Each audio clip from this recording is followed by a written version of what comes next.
As we continue to discuss CNX and coalbed methane, let's see if we can find some middle ground on these topics of methane reduction, CO2 reduction, and federal funding using the GREAT model. I'll go over all of this as we dive into part 2 of Audrey Carleton's article covering CNX wanting in on the hydrogen revolution on today's Hydrogen Podcast. So the big questions in the energy industry today are: how is hydrogen the primary driving force behind the evolution of energy? Where is capital being deployed for hydrogen projects globally? And where are the best investment opportunities for early adopters who recognize the importance of hydrogen? I will address the critical issues and give you the information you need to deploy capital. Those are the questions that will unlock the potential of hydrogen, and this podcast will give you the answers. My name is Paul Rodden, and welcome to the Hydrogen Podcast. In a quote from Danny Cullenward, climate economist and senior fellow with the Kleinman Center for Energy Policy at the University of Pennsylvania, it's substantially more expensive to produce hydrogen from truly clean, green, 100% clean electricity. If we give the highest tax credit to conventional gas producers, there's a risk that they will outcompete the green producers.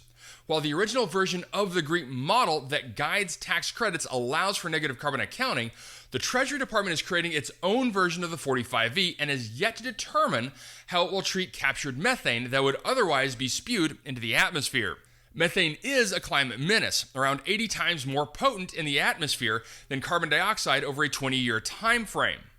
And one way to limit its impact on the atmosphere is to burn it, emitting carbon dioxide in its place. Still a greenhouse gas, carbon dioxide is considered the lesser of the two evils for its lower potency in the atmosphere in the short term.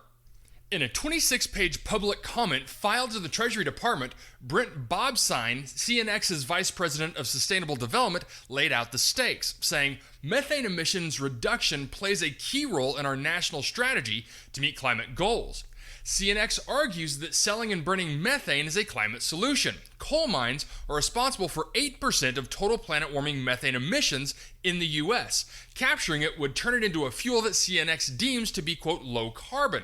In the past, the company has called itself carbon negative for this activity, a claim oil and gas analysts dispute. Nonetheless, absent a government subsidy, Bobsine wrote, coal mine methane projects are, quote, often uneconomical. McNamara shares that view, but fears subsidizing projects that aren't economical on their own will, quote, at best lead to stranded assets.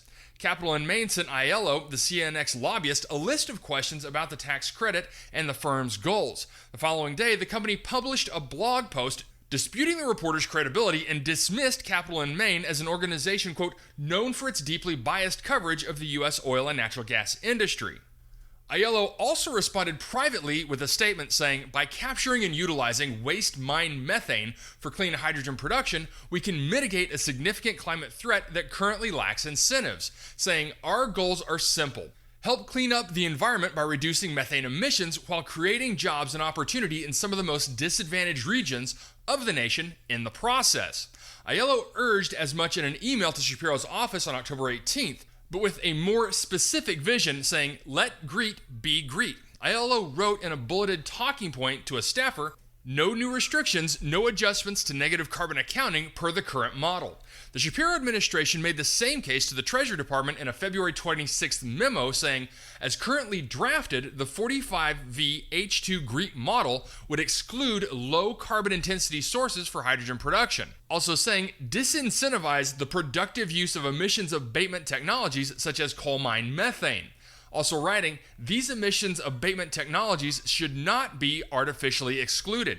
Sean O'Leary, senior researcher at the nonprofit environmental think tank, the Ohio River Valley Institute, expressed alarm, saying, the governor's letter is distressing in that its recommendations read like a warmed-over repetition of industry lobbying goals, and that the measures would perpetuate reliance on coal and gas-fired power plants and erect economic barriers to the development of genuinely clean hydrogen.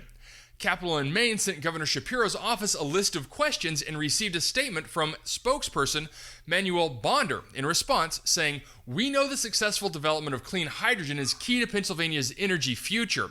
Allowing 45V to be implemented in a way that offers sufficient flexibility to grow and not stifle the emergence of a hydrogen economy is critically important.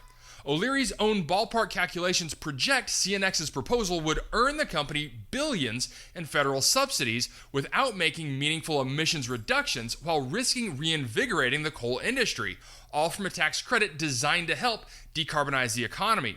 O'Leary also said this is a lifeline for coal mines. The only way to get rid of coal mine methane is to close coal mines. The Ohio River Valley Institute is not alone in questioning Shapiro's support for hydrocarbon-based hydrogen.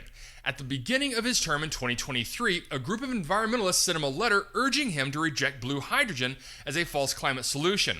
The governor chairs a public-private partnership called Team Pennsylvania, which unsuccessfully vied for a different set of federal dollars for blue hydrogen that includes representatives from Mitsubishi Power and the coal mining company Consol, which has given Shapiro tickets to sporting events including the 2023 Super Bowl in Arizona. Grassroots environmentalists also question whether Shapiro has indirectly accepted money from the hydrocarbon industry through the Democratic Governors Association, or DGA, a political organization that gave Shapiro more than $7 million in 2022, the year he was elected, campaign finance filings show. The same year, CNX contributed $75,000 to the DGA. According to Rabbi Michael Pollack, executive director of March on Harrisburg, an anti-corruption advocacy organization, who gives a self-policying agreement to a climate-denying gas company. I mean, that's really something, especially from a governor who calls himself a climate reformer. Among other donations, in September, CNX donated $5,000 to West Virginia's Senator Joe Manchin, a chief architect of the Inflation Reduction Act, who has since vowed to dismantle its radical climate agenda. And 2 months later, Manchin co-signed a letter to the Treasury Department along with Pennsylvania Democratic Senators Bob Casey and John Fetterman, urging it to use the well-established GREET model and allow for carbon-negative gas credits in its final rule. CNX cited the letter in its comment to the Treasury Department, arguing that the agency would be overstepping its authority were it not to keep the current model in place. As the environmental and energy communities alike await a final ruling, Cullenward, the climate economist, worries what will happen after the subsidy runs out. Should the Treasury Department accept CNX's proposal for coal mine methane, he said the company will be back in 10 years, hand out saying, "Another subsidy, please." Okay, so is this project just a lifeline for coal mining, or is this the best way to deal with coalbed methane emissions? Because we do need to keep in mind that even when shut down, methane continues to escape. Also, the discussion of federal dollar allocation was a big focus in this piece, and there were good points made by both sides. If methane feedstock projects take the bulk of federal funding, what does that mean for electrolytic opportunities in the next 10 to 20 years? Conversely, if the 45V will only favor green hydrogen projects, will the hydrogen economy in the U.S. even get off the ground? Now, I've made my stance on that topic well known. I believe that for the hydrogen economy to live up to its full potential, all opportunities need to be evaluated, and I believe all technologies need their full carbon life cycles analyzed.